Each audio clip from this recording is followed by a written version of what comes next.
જય શ્રી કૃષ્ણ મિત્રો, અમિધારા કુકિંગમાં તમારા બધાનું ફરીથી સ્વાગત છે। આજે આપણે બનાવીશું કસ્ટર્ડ પાવડર, જેના માટે મેં અહીં અડધો વાટકો જેટલો ડેરી વ્હાઇટનરનો મિલ્ક પાવડર યુઝ કરેલો છે। તમે જે યુઝ કરતા હોય તે યુઝ કરી શકો છો। તેની સામે મેં અડધી વાટકી જેટલી શુગર લીધી છે અને એની સામે મેં અડધી વાટકી જેટલો તપકીરનો લોટ લીધો છે। એને તમે આરા લોટ પણ કહી શકો। અહીંયા આપણે કોર્નફ્લોરનો પણ યુઝ કરી શકીએ છીએ, પણ જો આપણે તપકીરનો લોટ યુઝ કરીશું તો એને આપણે ફરાળી વાનગીઓમાં યુઝ કરી શકશું।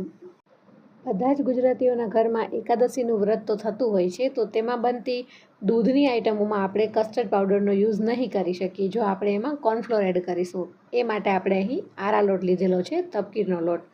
હવે આ ત્રણેય વસ્તુ છે એની માત્રા આપણે પરફેક્ટ કસ્ટર્ડ પાવડર બનાવવા માટે સરખી રાખવાની છે।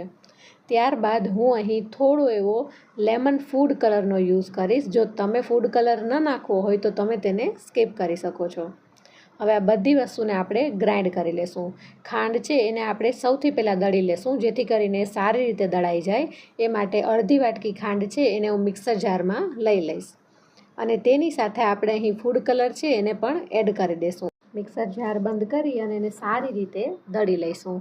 અહીંયા તમે જોઈ શકો છો કે બધી ખાંડ છે એ સારી રીતે પીસાઈ જાય। ત્યારબાદ હવે આપણા કસ્ટર્ડ પાવડરનું સિક્રેટ ઇન્ગ્રીડિયન્ટ્સ આવે છે કે જે છે કેસરના તાંતણા। આ રીતે 4-5 જેટલા કેસરના તાંતણા લઈ અને લો ફ્લેમ પર એને શેકી લેવાના છે। અહીંયા આપણે શેકેલા કેસરનો યુઝ કરશું તો આપણો કસ્ટર્ડ પાવડરનો સ્વાદ 100 ગણો વધી જશે। તો આ રીતે કેસરના તાંતણા શેકી થોડા એવા ઠંડા થાય ત્યારબાદ આપણે જારમાં એડ કરી લેશું અને અડધી વાટકી જેટલો તપકીરનો લોટ એડ કરી દઈશું અને અડધી વાટકી જેટલો મિલ્ક પાવડર એડ કરી દઈશું। અહીં કસ્ટર્ડને આપણે વેનીલા એસેન્સ આપવા માટે 7-8 ડ્રોપ્સ જેટલા હું વેનીલા એસેન્સના લઈ।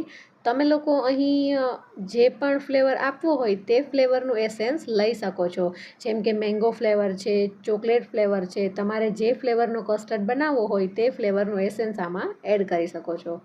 વેનીલા ફ્લેવરનું એસેન્સ એડ કર્યા બાદ આને બંધ કરી અને સારી રીતે ગ્રાઇન્ડ કરી લેશું। તો આ બધી જ વસ્તુ ગ્રાઇન્ડ થઈ ગઈ છે। હવે આપણે એને ચમચીની મદદથી હલાવીને જોઈએ તો બન્યો છે ને એકદમ બજાર જેવો સરસ મજાનો કસ્ટર્ડ પાવડર। ખૂબ જ ઓછા ખર્ચામાં અને ઘરમાં રહેલી સામગ્રીથી બની જતો કસ્ટર્ડ પાવડર એકવાર તમે જરૂરથી ટ્રાય કરજો। આ રીતે કોઈ પણ એરટાઇટ કન્ટેનરમાં લઈ અને તમે એને 6 મહિના સુધી સારી રીતે ઘરમાં સ્ટોર કરી શકો છો। અહીં એક વસ્તુ એ છે કે હું આ કસ્ટર્ડ પાવડર તમને લોકોને ચેક કરીને તો બતાવું કે બજાર જેવો છે કે કેમ। તો આ રીતે મેં ઠંડુ દૂધ લીધેલું છે અને જુઓ, 1 ચમચી લઈ અને કસ્ટર્ડ પાવડરને તમે દૂધમાં આ રીતે એડ કરી દેશો અને સારી રીતે હલાવી અને મિક્સ કરી લેશો તો એકદમ પરફેક્ટ બજાર જેવો આપણો કલર અને ટેસ્ટ બંને સાથે કસ્ટર્ડ પાવડર તૈયાર છે। આ રીતના હેલ્પફુલ વિડીયોઝ માટે અમારી ચેનલ અમિધારા કુકિંગને લાઇક, શેર અને સબસ્ક્રાઈબ જરૂરથી કરો। થેન્ક